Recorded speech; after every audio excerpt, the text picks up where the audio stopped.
Today we honor Saint Maximilian Kolbe.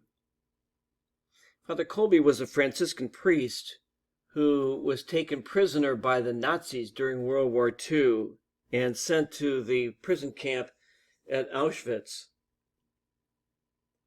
Father Kolbe volunteered to die, and in fact did die, in place of a stranger at that camp. And so we honor his faith and his courage today. And at the same time, we remember that St. Maximilian is the patron saint of political prisoners.